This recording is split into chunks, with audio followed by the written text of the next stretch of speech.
Last year, during the entire season, which typically stretches from December to March, we saw 210.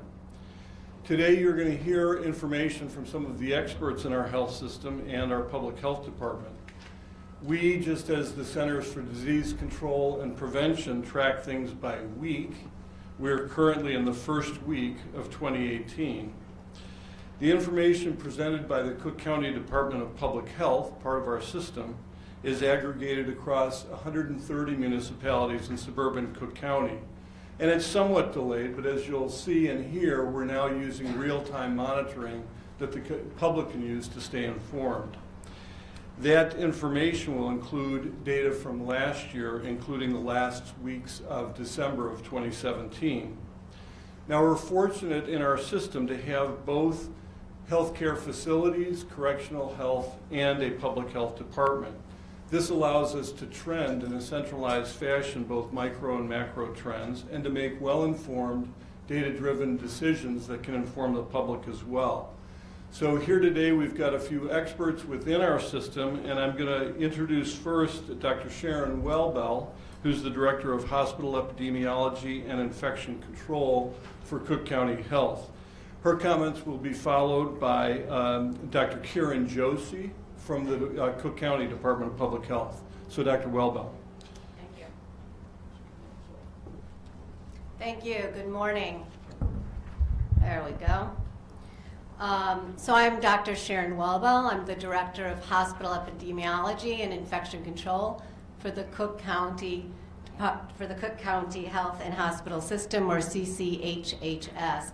And today my colleagues and I will be talking about influenza or flu and how to prevent the flu. First, let me give you a little bit of background, as Dr. Shannon was already talking about, into what we've been experiencing in our system recently. Just like the rest of the nation, we have been experiencing a sharp increase in the number of influenza cases. So to put that into context, from October 21st until December 24th, we saw a total of 46 case patients. Now, in the week following that, the first week in December, we saw an additional 49 patients, and in this week alone, we've seen an additional 54 patients. So we're seeing a huge increase just in the last couple of weeks, for a total of 149 patients infected with influenza. So because of this, we have temporarily changed our visiting policy. Children under the age of 12 will not be allowed to visit Stroger and Providence Hospital. We continue to monitor visitors who come in and screen them for flu-like illnesses.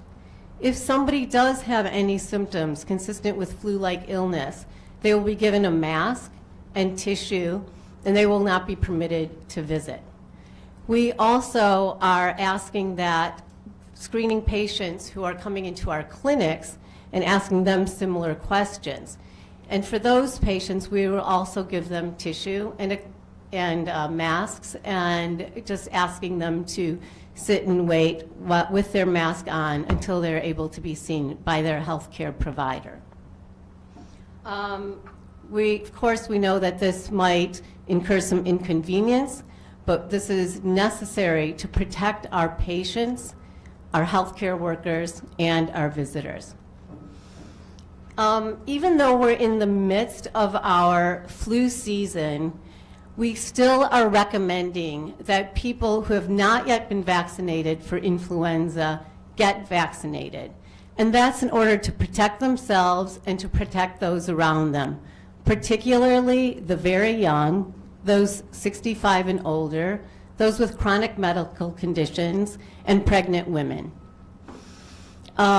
We know that people who are vaccinated but still get influenza may in fact have a milder illness.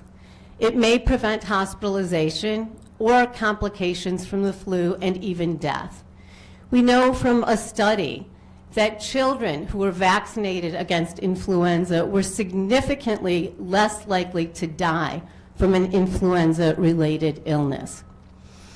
We also know that one cannot get the flu from the flu vaccine.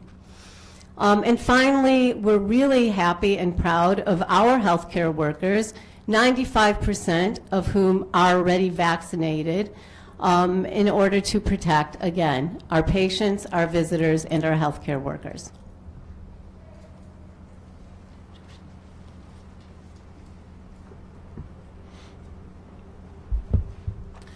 Good morning. I'm Kieran Joshi. I'm an attending physician with the Cook County Department of Public Health. I'm here to provide the public health perspective, and we'll cover some national, state, and local data and provide you with an overview of prevention and treatment recommendations. So influenza viruses typically circulate widely in the U.S. annually from late fall to early spring, during which we call flu season. Although most people with the flu will recover, it can cause serious illness and death, particularly among the very old, the very young, pregnant women, and folks with certain chronic medical conditions. Nationally, the Centers for Disease Control and Prevention have been reporting that flu increased sharply in the U.S. Influenza-like illness, or ILI activity, was 5% above the national baseline of 2.2%. ILI has been at or above the national baseline for 5 weeks so far this season, and it typically remains above baseline for 13 weeks, so we are expecting an increase. A strain of the virus, of the flu virus, which is known to be associated with more hospitalizations and deaths in the very old and the very young, has predominated this year, once again. Statewide, influenza is geographically widespread, and many of our sister public health departments in the region are reporting very similar findings. Locally, surveillance data also indicate that flu activity is high in suburban Cook County. As of December 23rd of 2017, influenza-like illness activity in emergency departments was 3.1%, which is above the local baseline of 1.1%. The activity in Chicago was 4.2%, and in Illinois statewide, that was 4.6%. There have been a total of 49 intensive care unit hospitalizations related to the flu. In past flu seasons, the total number of ICU hospitalizations has ranged from 44 to 369. These findings are noteworthy, and we believe that they will continue to reflect increased flu activity. I'm now going to move on to mention some strategies for preventing and for treating the flu. Vaccination is the first and most important step to protecting yourself and your loved ones from the flu. CDC recommends annual flu vaccination for all people who are older than 6 months of age.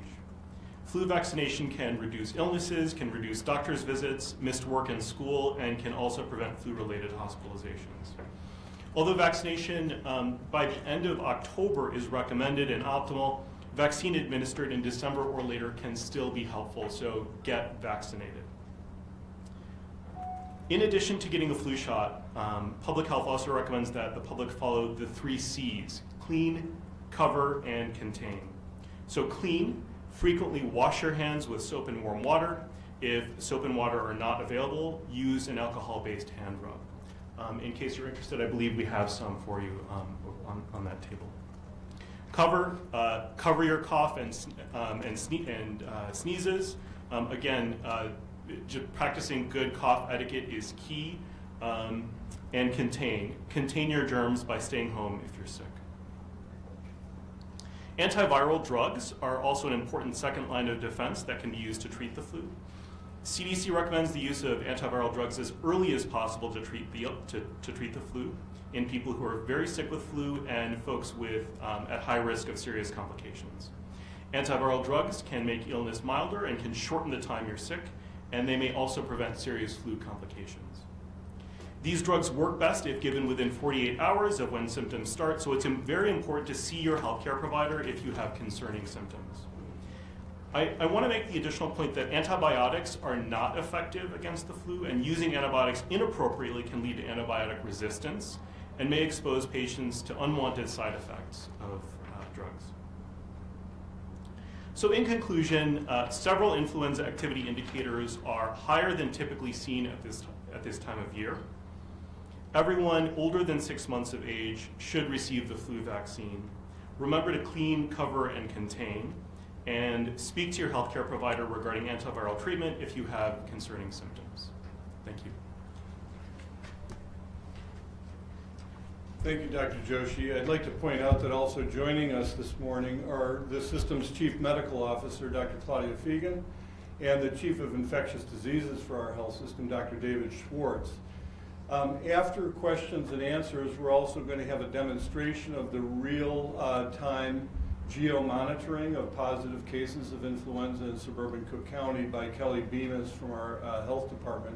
But I'd like to open the floor up for questions if there are any, and we'll do our best to answer those. Can someone speak to kind of putting this year in context compared to the past few years a little more? And does that include Chicago? I know on the pamphlet here it says high in suburban Cook County. Can you speak to all of Cook County? Yeah, well, Dr. Joshi can speak to all of Cook County better than I can, but in terms of year to year, essentially how the flu is going to manifest each year is different and unpredictable. So if one looks at many, many years, we peak anywhere from December till March. So, you know, some years we peak in December, some years we peak in March. Last year we did peak in March, in the first week in March, within our system. That's really variable. This week we are peaking earlier, and also the strain of the flu virus that circulates can be different. Last year we saw more flu B and a specific type of A, which was H1N1. This year we're seeing predominantly nationally from those viruses that have been typed H3N2. Is there any reason why that happens? Why sometimes, or is it just kind of a random thing? It's really unpredictable. Can you talk about the symptoms? Symptoms? And why this is Sure. so much danger? Yeah, absolutely. So symptoms of influenza, which I'm sure people have been hearing a lot about: fever, muscle aches, sore throat, basically feeling very bad. People tend to feel very ill, much more ill than they do with a typical cold, which is generally runny nose and maybe a sore throat, but not necessarily the fever, the muscle aches, the headache that people get with influenza. People come in, it's pretty clear that they have something more than just a regular cold. Now, it might be a different virus, it's not always influenza, but it's something that is more than just a simple cold. On one of the handouts you gave, it said 1,519 lab specimens tested positive for flu. Is that a total of what? I'm sorry, I'm not sure what you're referring to. Maybe Karen? Kelly Bemis. Kelly, speaking to that mic. Could you come up? Oh, yeah. Could you go up to the Kelly, mic? come on up and join.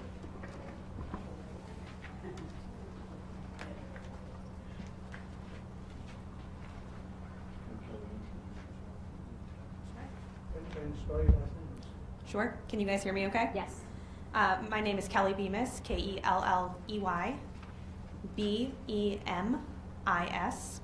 I'm the Enhanced Surveillance Program Manager in the Communicable Disease Unit at the Cook County Department of Public Health.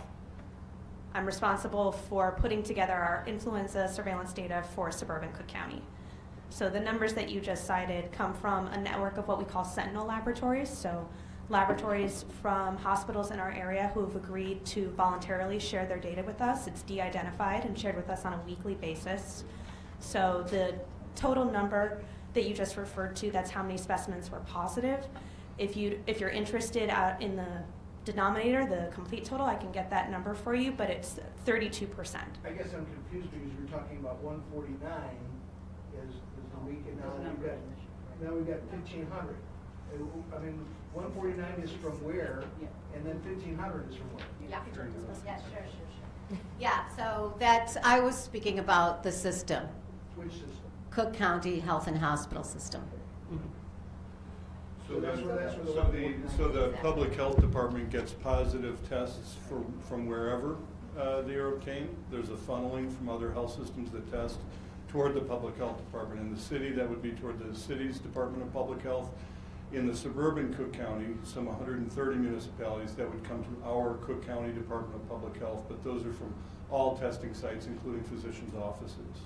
So when you Yes. say that 1,500 then is from the Chicago Yes. area for this? For as far as you know- for suburban Cook County. Suburban For Cook. suburban Cook County. Yes, sir. Earlier today, the fire department was talking about hospitals on bypass, approximately 50%, I think, yesterday. How different is that in years past, and do you see that continuing or getting worse this season? So hospitals go on bypass for a variety, Yeah. for a variety of reasons, either because the hospital itself might be full, the emergency room might be overwhelmed, or a particular service, for instance, a trauma service, might be overwhelmed temporarily. As Dr. Welbel alluded to earlier, Dr. Joshi alluded to earlier, any hospital system or particularly emergency department that's seeing an increase in the proportion of people who are coming in with an influenza-like illness, they can back up an emergency room. Now, our health system never goes on bypass because we're a critical part of the local and regional disaster responsiveness. But for other smaller hospitals, it can be overwhelming because, as you might understand, the testing both for influenza or for other things that might be causing a patient's influenza-like symptoms can take a period of time, and that's what might drive a place to put up the "we're full" sign. There's also, but they also said that that's why they're doing it, is they're adding these ambulances, 5 more, in order to accommodate all the flu cases that have come. So that's what you're referring to there? Well, I can't speak to what the fire department said. I'm not privy to that. What I would point out is that the vast majority of people who come to any hospital's emergency room with an influenza-like illness, the majority of them come by public transportation or they get dropped off by family. Only a very seriously ill person or a person who might be socially isolated would necessarily be coming by the fire department. And just one more thing, they also called it a near pandemic.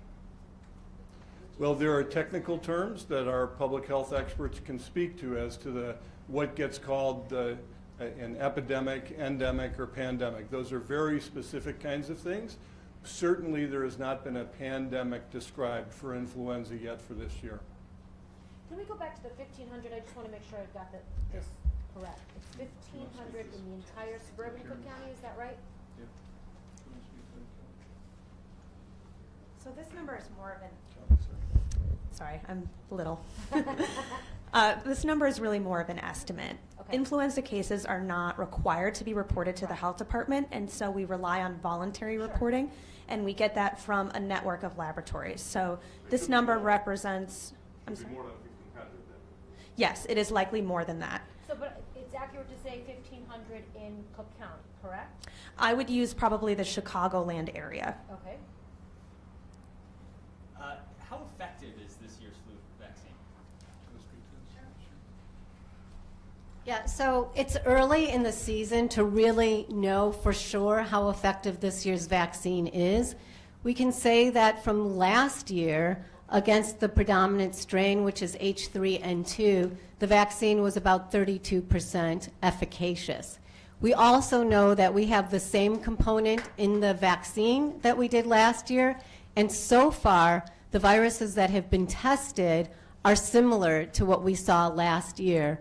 So it's feasible that the vaccine will still be about 32% efficacious, but we really don't know that. It's too early to tell. So why is it your best bet? Why is it your best bet to get vaccinated? Why is it the best bet to get vaccinated? Yeah, given that efficacy. Yeah, so one, it still can prevent one from getting vaccine, and that 32% only refers to the H3N2, which is the predominant strain that's circulating. But there's also influenza B, and there's another strain of influenza A. So it does work better on those strains. In addition to that, if one gets vaccinated, it's more likely that that person will have a milder case of the flu. They may be less likely to be hospitalized. They may even be less likely to die. And as I said earlier, we know from a study, at least one study, that children are statistically significantly less likely to die if they've been vaccinated. Doctor, can you just spell your name and give us your title while you're at the mic? Sure. It's Sharon Welbel, W-E-L-B-E-L. I'm the Director of Hospital Epidemiology and Infection Control for the Cook County Health and Hospital System. Is there any program where people can get Do you want to speak to that, the health department? And Dr. Karen, we need your name and spell it. And everything. Sure. My name is Kiran Joshi, Kiran is my first name. Last name is Joshi, Joshi. I'm an attending physician with the Cook County Department of Public Health. I just wanted to make one additional point to add on to Dr. Wellbell's earlier statement about vaccine effectiveness. So even with vaccine effectiveness in the range of 30 to 60%, CDC estimates that flu vaccination prevents millions of illnesses, millions, and tens of thousands of flu-related hospitalizations each year. Doctor, I'm confused about this 30 to 60% because nationally it's been reported that the vaccine's only 10% effective. So why are your numbers different? No, so I think the statement about the 32% number was from previous years. CDC does not release estimates about the current year until February, so we are not clear about what the effectiveness is for this year. But based on Australia, there's a fear that this vaccine this year may only be 10% So effective. I'm not going to speak to that. If you read the tabloids in Britain, some of the reports have been saying that hospitals have been postponing all but the most essential surgeries. Apparently very widespread across the country. Is that something that you foresee here? No. No, we've not changed our operations other than to restrict visitation, as Dr. Wellbell alluded to earlier. So again, we keep, part of the point of our comments this morning is to show how the health system and the public health department work together to monitor signals and trends in any contagious illnesses, including influenza. And only if we see something that is going to cause a serious disruption to our services will we need to do that. Now, I would point out, as Dr. Wellbell alluded to earlier, this season, even this season, we are seeing significant illnesses. We've got individuals who have required intensive care unit care within Stroger Hospital because of cases of influenza this year. So the point of people getting out early, getting vaccinated, and if they develop symptoms of influenza, again, the characteristic symptoms, as Dr. Wellbell pointed out, in addition to the usual cold symptoms, high fever, body aches, and headache would be symptoms that should prompt someone to reach out to their medical provider. I'm going to ask Dr. Fegan to speak to the question that was raised about the ability to get the flu vaccine. Dr. Shannon, just say and spell your name and your title again. It's Shannon, like the river. And J-A-Y. J-A-Y, yep. If it's spell Shannon too, just not everybody knows how to spell. S-H-A-N-N-O-N. And your title again? I'm the Chief Executive Officer for the system. And I'm Dr. Claudia Fegan, Efferson Father, E-G-A-N. I'm the Chief Medical Officer for the health system, and we provide influenza vaccine to all our patients. And as you know, we take care of all patients regardless of their ability to pay, so that any patient wants to walk into any of our clinics can receive the influenza vaccine. Final question. I know it sounds like you have data from specific municipalities or areas of the county. Is there anything, maybe you can speak to this, any areas that are specifically high this year, whether it be a neighborhood in Chicago or a suburb of Chicago that you're seeing? Our data as of this time shows that influenza activity is widespread throughout all municipalities in suburban Cook County. So you're not really seeing a spike in one area compared to another? Not at this time. And while you're there, can you give us clarity on one thing? So it's back to the 1,500 laboratory specimens. You shouldn't say suburban Cook County, you say Chicagoland area, but that for a lot of people also means the city of Chicago. Do these numbers include the city of Chicago? Most likely. These numbers come to us from the systems that treat these patients. So for example, like the Cook County Health and Hospital systems, their patients may come from suburban Cook, they may come from Chicago, they may come from outside of Cook County. They're simply aggregating the data for us and sending it to us. Let me speak also to this for a second, Glenn. So as you might understand from the way that Ms. Bemis was responding to that, the public health monitoring of this is voluntary, it's not required. It comes up typically through any number of health departments. So across the state there are a variety of health departments. The city has its own public health department. We have the public health function for the majority of suburban Cook County. All of that information subsequently flows up to the Illinois Department of Public Health and similarly on from there to the CDC. And that's how these trending data at a local, regional, and then at a federal level are monitored. Given the spikes you've seen the last couple of weeks, is it, because people were congregating more for holidays, or could you address, why that spike might be now rather than later in the Yeah, I mean, that's certainly a factor. Kids are off from school. people may be congregating, but as has been said, it's widespread throughout the country. So we have reached a certain mass where there are many, many people who are infected and able to transmit the virus. Likely to go higher? Don't know. How closely do you monitor other countries? If you're seeing what's happened in Australia, does that give an indication of when the peak is going to be? Yeah, I mean, so clearly Australia, they've had their season. And sure, we look at what they experience to inform what might happen here. There's not always a perfect correlation, but more information is always better. But what's happened there? I don't. Yeah, so as was alluded to, the information that we've received, and I'm certainly not privy to their information other than what I hear on the news or through speakers, is that they feel that their vaccine had about 10% efficacy this year. Dave, do you want to speak to the Yep. vaccines and the global trending? Well, hi, my name is David Schwartz, SCHWARTZ. I'm the chair, excuse me, I'm the chair of infectious diseases for the health system, so clinical part.